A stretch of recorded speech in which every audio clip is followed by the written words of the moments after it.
Sir, anganwadi വർക്കർമാർക്കും ഹെൽപ്പർമാർക്കും സാക്ഷരതാ പ്രേരകന്മാർ, ആശാവർക്കർമാർ, school പാചക തൊഴിലാളികൾ, പ്രീ പ്രൈമറി അധ്യാപകരും ആയമാരും തുടങ്ങി ഓണറേറിയം വർദ്ധിപ്പിക്കുന്നതിന് തീരുമാനിച്ചിരുന്നു. ഉയർന്ന നിരക്കിലുള്ള ഓണറേറിയം നൽകി തുടങ്ങി. ഇവരുടെ ഓണറേറിയത്തിലും വേതനത്തിലും കാലോചിതമായ വർധന വരുത്തേണ്ടതുണ്ട്. സർ, ഇവിടെ ഒരു കാര്യം പ്രത്യേകം എടുത്തു പറയേണ്ടതുണ്ട്. കേന്ദ്ര സർക്കാരിൻ്റെ സ്കീമുകളിൽ പണിയെടുക്കുന്നവർക്ക് കേന്ദ്രം ദശാബ്ദങ്ങൾക്ക് മുമ്പ് നിശ്ചയിച്ച ഓണറേറിയമാണ് ഇപ്പോഴും നൽകുന്നത്. ആനുകൂല്യങ്ങൾ ഇതിനിടയിൽ പലതവണ കൂട്ടി നൽകിയ സംസ്ഥാനത്തിനെതിരെ സമരം ചെയ്യുകയും കേന്ദ്രത്തെ പുകഴ്ത്തുകയും ചെയ്യുന്ന സംഭവങ്ങൾ ഇവിടെ അരങ്ങേറുകയുണ്ടായി. കേന്ദ്ര സർക്കാരിനെതിരെ കേരളത്തിലും ഡൽഹിയിലും സമരം നടത്തുന്നതിനെക്കുറിച്ച് ബന്ധപ്പെട്ടവർ ആലോചിക്കണം. അതെന്തായാലും സ്കീം വർക്കേഴ്സിനെ ചേർത്ത് പിടിക്കുന്ന നയമാണ് ഇടതുപക്ഷം എക്കാലവും തുടരുക. സർ, അംഗനവാടി വർക്കർമാരുടെ പ്രതിമാസ വേതനത്തിൽ 1000 രൂപയുടെയും ഹെൽപ്പർമാരുടെ പ്രതിമാസ വേതനത്തിൽ 500 രൂപയുടെയും വർധനവ് വരുത്തുന്നു.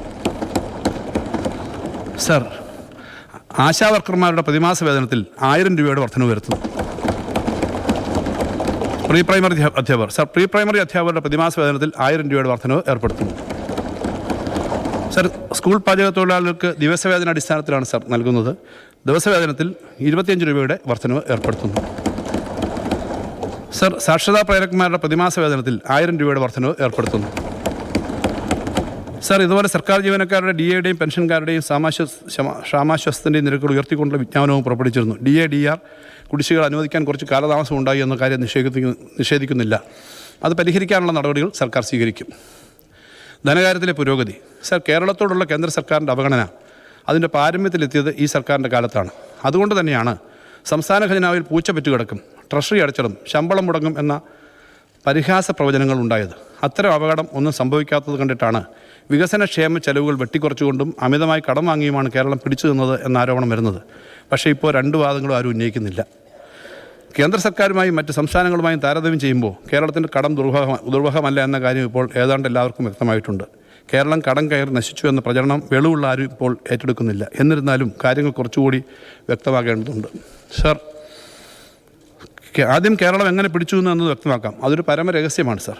ഇടതുപക്ഷ സർക്കാരിനെ ധനപരമായി ഒതുക്കാനുള്ള ശ്രമം കേന്ദ്രത്തിൻ്റെ ഭാഗത്തുനിന്ന് ഉണ്ടാകുമെന്ന് തുടക്കത്തിലേ കണക്ക് കൂട്ടിയിരുന്നു. സർ, നമ്മളൊക്കെ അരിയാഹാരമല്ലേ കഴിക്കുന്നത്? അതുകൊണ്ട് ആ അപകടം മുൻകൂട്ടി കാണാൻ കഴിഞ്ഞു. സർക്കാരിൻ്റെ ചെലവുകൾ ക്രമീകരിച്ചും തനത് വരുമാനം വർദ്ധിപ്പിച്ചും പ്രതിരോധ കോട്ട കെട്ടുകയാണ് ഞങ്ങൾ ചെയ്തത്.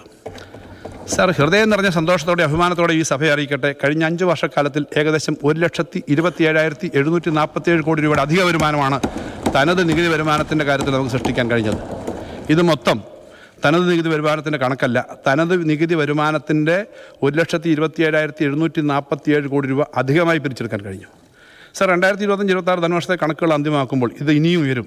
മുൻ സർക്കാരിൻ്റെ കാലത്തെ 2016-17 മുതൽ 2021 വരെ ശരാശരി പ്രതിവർഷ തനത് നികുതി വരുമാനം 47,453 കോടിയായിരുന്നു. ഈ സർക്കാരിൻ്റെ ശരാശരി പ്രതിവർഷ വരുമാനം 73,002 കോടി രൂപയാണ്. 2025-26 വർഷത്തെ കണക്കുകൾ അന്തിമമാക്കുമ്പോൾ ശരാശരി തനത് നികുതി വരുമാനം ഇനിയും ഉയരും. ഈ ബജറ്റിൽ 2025-26 തനത് നികുതി വരുമാനമായി റിപ്പോർട്ട് ചെയ്യുന്നത് 83,731 കോടി രൂപയാണ്.